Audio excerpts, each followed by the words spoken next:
আসসালামু আলাইকুম প্রিয় ভিউয়ার। আমি আছি যশোর জেলার জিগুরগাছা উপজেলার বাঁকড়া ইউনিয়নের একটি গ্রামে।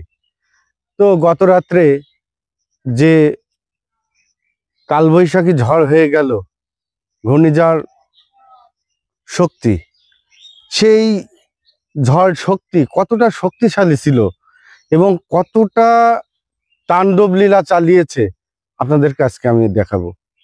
তো প্রথমে দেখি, এই যে আপনারা দেখতে পাচ্ছেন একটি মেহগুনি গাছ।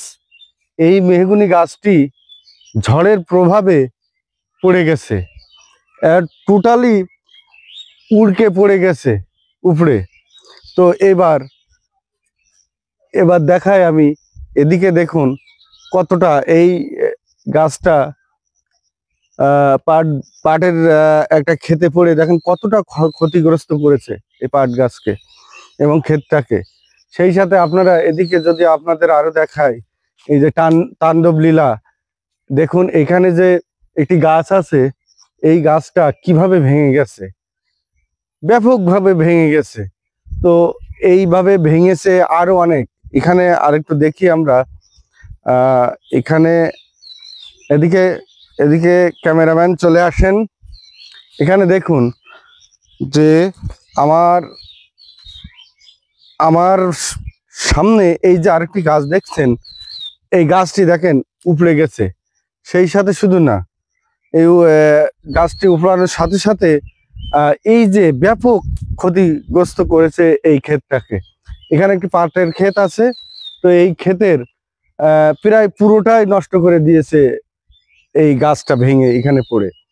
তো এই ঝড় আসলে কালকের যে কি ভয়াবহ রূপ নিছিল, না দেখলে বোঝা যাবে না। আমরা আর একটু নিচে আসি, দেখুন গাছটি কোথায় আছে আর এই যে ডালপালা কোথায় গিয়ে পড়েছে।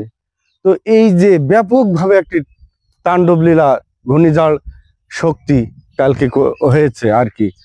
যাই হোক, এই ঝড়ের ফলে অনেক ক্ষয়ক্ষতি হয়েছে। এই যে বাগানটা পুরোটা প্রায় ধ্বংস হওয়ার পথে। তো আসলে আমাদের কিছুই করার নেই, যেহেতু সৃষ্টিকর্তা যেটা চাইবেন সেটাই আমাদের জন্য মঙ্গল, সেটাই ভালো। তো আমি জানি না কিভাবে এই ক্ষতিটা পুষিয়ে নেবে এখানকার কৃষকগুলো। তো আমি তো দেখছি আসলে এই যে কি শক্তিশালী ঝড় হলে একটি গাছ উপড়ে যায়। তো আসলে সচক্ষে না দেখলে বিশ্বাস করা যায় না যে গতকাল রাত্রের যে ঘূর্ণিঝড় শক্তি কতটা শক্তি খাটিয়েছে, কতটা শক্তিশালী ছিল, বা কতটা ধ্বংসলীলা হয়েছে, এটা আসলে না দেখলে বোঝা যাবে না।